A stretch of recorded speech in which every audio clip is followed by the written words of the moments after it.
up, guys? So we're back. Had a brief little trip. I had a cancellation, and it coincided with what looked like a pretty good swell down in Mexico.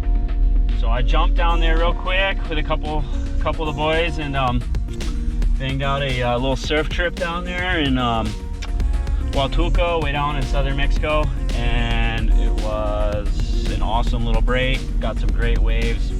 I love Mexico. Probably one of my favorite places to go. The people are amazing. Beaches are insane. Waves are really good. Fishing's awesome. I didn't do any fishing there. I got a lot of messages from you guys when I was down there, whether I was going to go out and fish, but it was strictly just a quick little surf trip. I didn't have that much time. It was kind of in and out. But when I go back, I will try and bang out some fishing. And yeah, if there's any of you guys out there that want me to come down and fish with you and do a bit of filming or something or whatever, give me a shout. You never know. But anyways, back, we're into it here. The reason I took that break was because we're about to get crazy busy. We're pretty much fishing now. Well, we are fishing now for 2 months non-stop. I think we have 1 day off. So bookings have just been insane. Thank you guys so much for the support this year. I'm like speechless. It's just like the bookings are just pouring in. I'm giving away bookings now.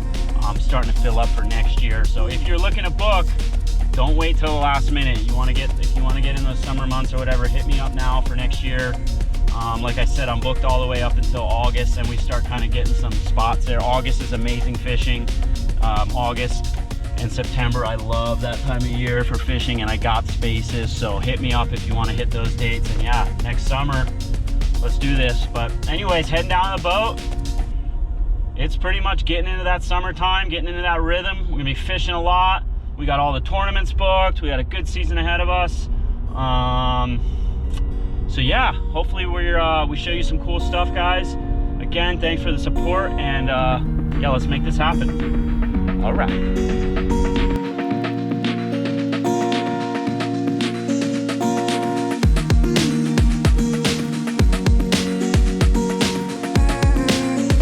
All right, guys, here's the scenario. We got down south here and went into this little area. It's like a little nook here on this current. Sometimes it gets a bunch of stuff pushed up in here, and sure enough when we got there, there's a whole bunch of aku and otado, little tunas, boiling up on the surface. We saw a couple piles that looked pretty scared. I marked one marlin right away. I marked some ahis as well. Did a couple passes.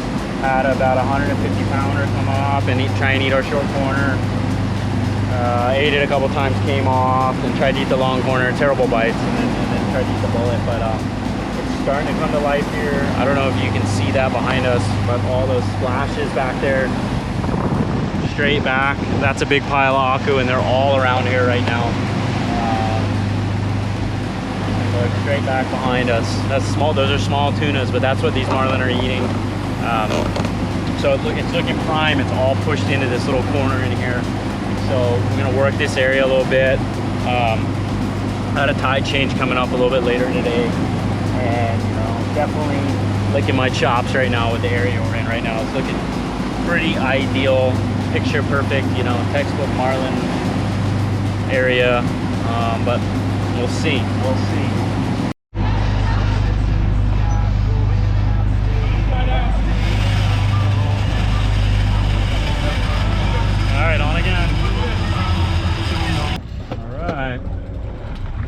Light's starting to turn on a little bit in this aku school. So exactly what you want to see. Textbook. Had to put in the time. I mean, we probably put in 3 hours before we got our first bite here. So that's a thing. Sometimes you can get discouraged and think, shoot, it's not happening or whatever. But sometimes you gotta just wait on the tide change. Put your time in a little bit there. Like I said, 3 hours kind of pounding the zone. Missed one, hour later had one on, we pulled hook, and then about 5 minutes later this one. So come down. There you go. Smaller fish right now, but there's a big one here. We'll find her. We will find her. Maybe mom and dad were right when they told me this wouldn't be nothing. Maybe I should take their advice, go get a life, or maybe get a job or something. Pack it up and head back home, tell everybody I was bluffing. Or maybe I'll just get out my head and focus on what I know's coming. Yeah. Cause I can't fall asleep at night without seeing my dreams. Delusionary reality, I'm somewhere in between. Go ahead and get out. Voices in my head get loud and they keep telling me I'm a fool for trusting in these wings. Maybe, baby, this what flying feels like. Yeah! Maybe, baby, this what flying feels like. Get it back out, get another one! Woo! Maybe, baby, this what flying feels like.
That's number 2. Beautiful move.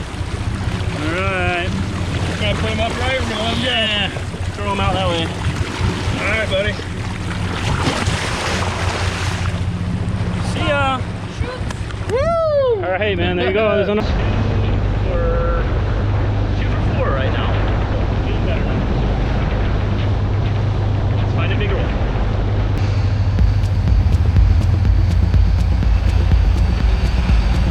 On again. Nice trucker.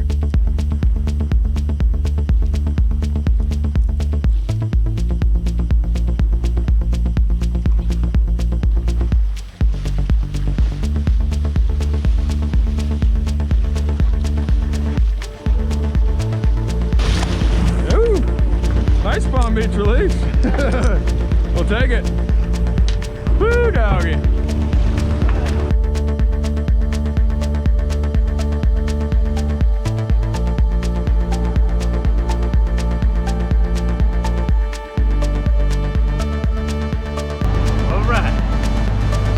Back at the same spot. We got all those bites yesterday, and there is bait still here. It's starting to show up again.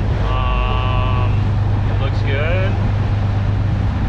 There's maybe 1 or 2 boats kind of in this similar area, but yeah, the zone we were at, it looks pretty killer. So we're gonna stay here. We have another one of these long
coming in.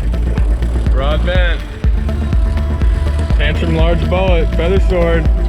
Dad, how we doing? Good. Yeah. We came to Kona. Yeah, it is. Yee! Nice bend, straight up and down. Professional angler in the chair. Coming in hot. Woo! Woo-wee! She's kicking this fish's butt. No, I don't know. Oh yeah. On the feather sword. Alright, Dad. Just get the chair for her. Alrighty, guys. A little bit more. A couple more cranks. A little bit more.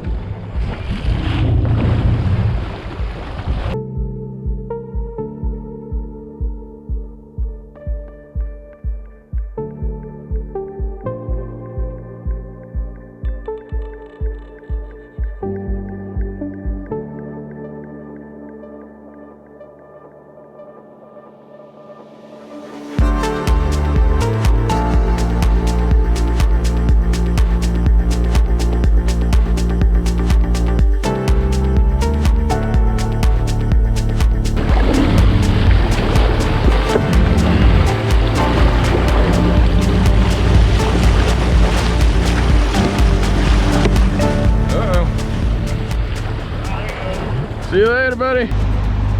All right. So we finished up the day going 1 for 3 on Blue Marlin. All in that little zone I was talking about where that bait was. We hung out there for a while and they started to feed on that tide chain. And we got a few bites. So out here again tomorrow. And we will be looking for more Blue Marlin. All right.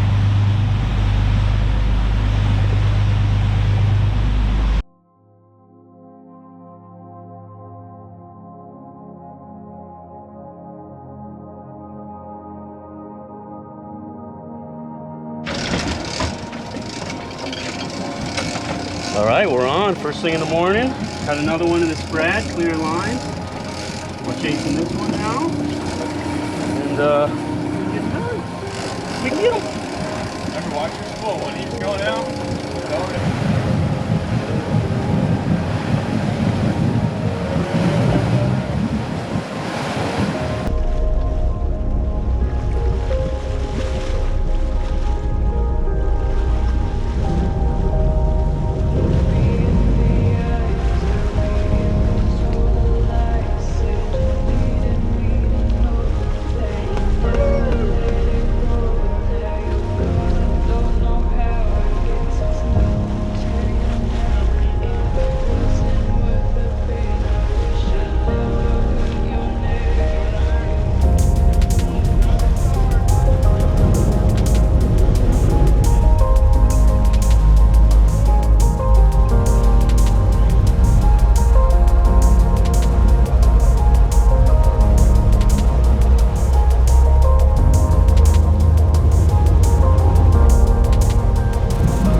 I'm talking about. We're gonna try and incorporate some questions into every one of these episodes.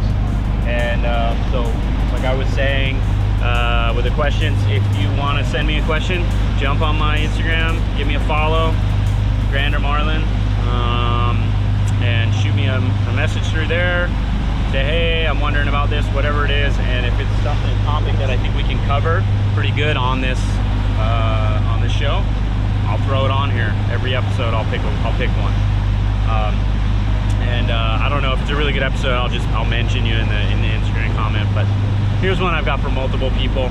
It's one we can go over real quick because I think we got a lot of content for this episode. I get a lot of questions about drag on the bite.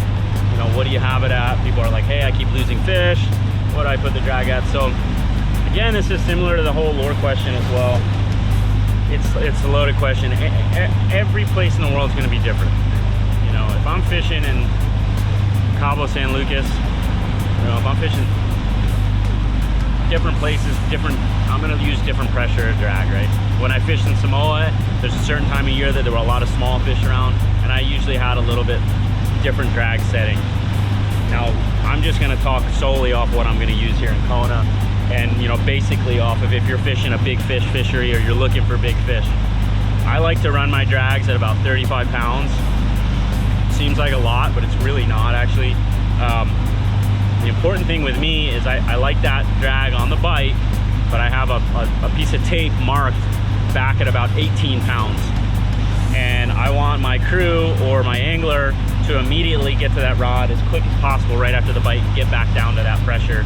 And walk it over to the chair, and then generally, depending on the size of the fish, we'll determine what we're going to do at that point. You know, if it's a really big one, we'll leave it at 18 pounds, and I'll just turn the boat and we'll start chasing that thing immediately. You know, if it's a medium-sized one, we'll go in between, you know, 20 pounds or something.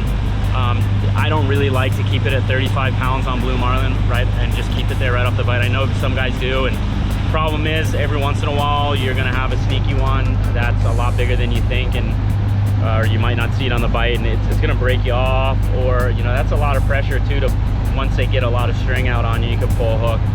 Again, like I'm saying, the same thing with the lures. Everybody has their own opinion. There may be somebody sitting there listening to me say this, and they're squirming in their seat saying, oh, that's completely wrong. So just telling you what I do, and it could be totally wrong, but it seems to work for me. I've had some good hookup percentages, and the way I do my hook rigs, I base it around kind of this tighter drag setting on the bite. So 35 on the bite, I back down to about 18, get them in the chair, and we're usually in about 20 until we're on top of them, and then from there we're putting a lot of drag on them when we can. So here's a little bit with the theories on that more drag. On my corners, I want that thing, if he comes up and eats it and he just gets his nose in it for a second, I prefer it to pull off of his nose quicker than him pulling a whole bunch of string, getting out there, getting a bow behind him, and then we got him on, and as soon as we come tight, we pull the thing off his face. I'd rather him come up and just get a and he doesn't really get a full turn, or he does get a full turn, but it comes and pulls the hook off his bill, and then we can get a couple more shots on that fish. He doesn't pull it all the way past the stinger, you know. He's pulling it back, and then you got him at maybe the short rigger or the long rigger or something like that, or get him on the stinger.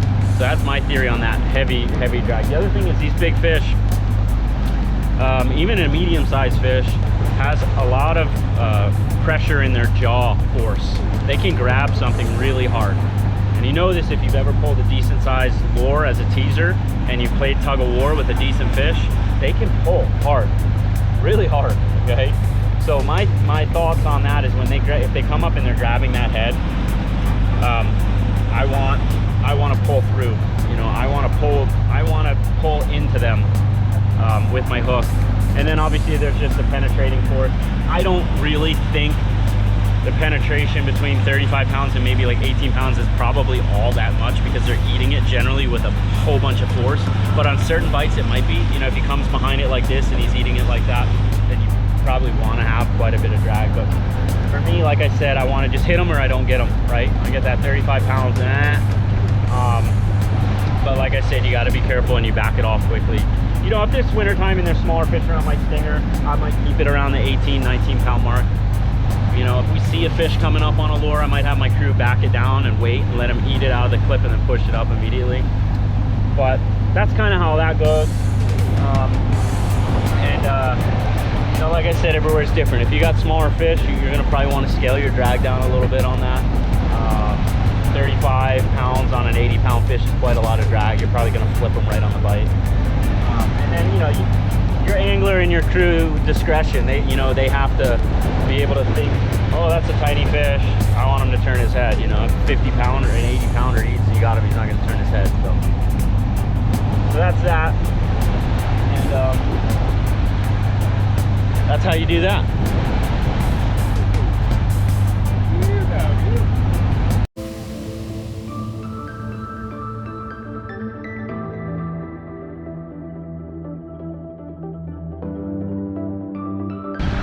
All right, so we're on again, same spot. Figured they had one in the spread, so I figured we could probably find one more in here. So we got a pounding it. Oh, there you go.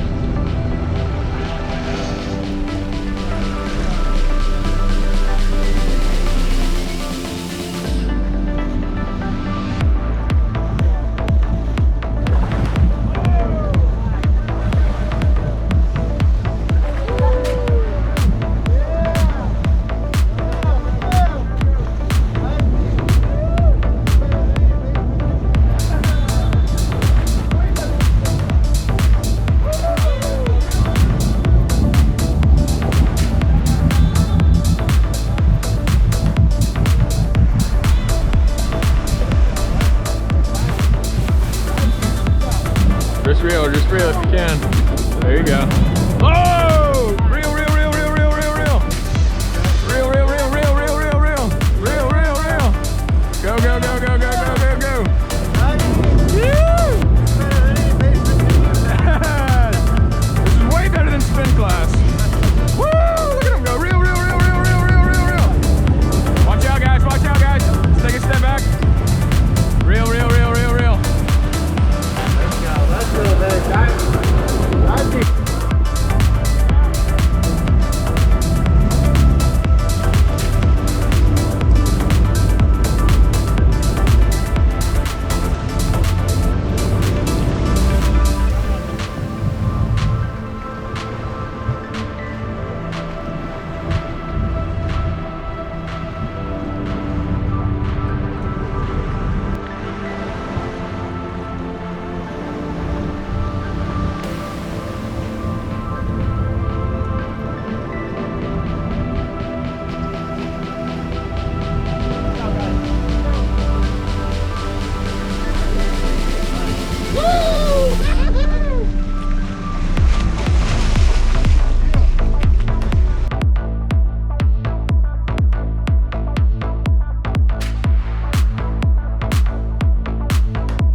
All right, guys, real quick here. Just caught another, so we're 2 for 2 now. Just kind of give you a heads up what my game plan was today. So yesterday, you know, we've been fishing that area down south that's had a whole bunch of birds and fish pushed up in that little kind of corner I was talking about, a little crack up in there. And it looked good yesterday, but we only got bit right at the end of the day on the tide change. And basically I figured today there's no way I'm gonna get down there for the morning tide change. So on my way, we had a long charter yesterday. We had, basically we call it a Hemingway charter. People book, it's like a 12-hour day as opposed to an 8-hour day. Most charters are 8 hours. So anyways, on the way home, I had time to kind of scout the line as I came up, and I was just kind of looking to see what looked like it may have a bit of life where I could then focus my next day for that morning tide change. So we got to an area up here, a little closer to town, this little like inside area that had some bait, some birds around. I marked some small akus, you know, had that feeling. So, you know, we just kind of going up the line. I did a couple checks, checked it out. Said, all right, tomorrow I want to go there and spend my morning on that zone for the tide change. And so we came out here and started fishing this zone, and you know, right away, pretty much first pass through right on that tide, caught one, had another in the spread. So obviously there's more fish here, so I'm not leaving. So went around. It probably took me another like 3-4 passes, and then had a little bit nicer one come up and eat that right along, and that's the one we just caught. And yeah, it's awesome. It's like 9:30 right now. We're 2 for 2, so you know we're gonna find a big one here sooner or later. It's feeling like summer, and see what we can do. Ripping and a tearing. Ripping and a tearing. All right.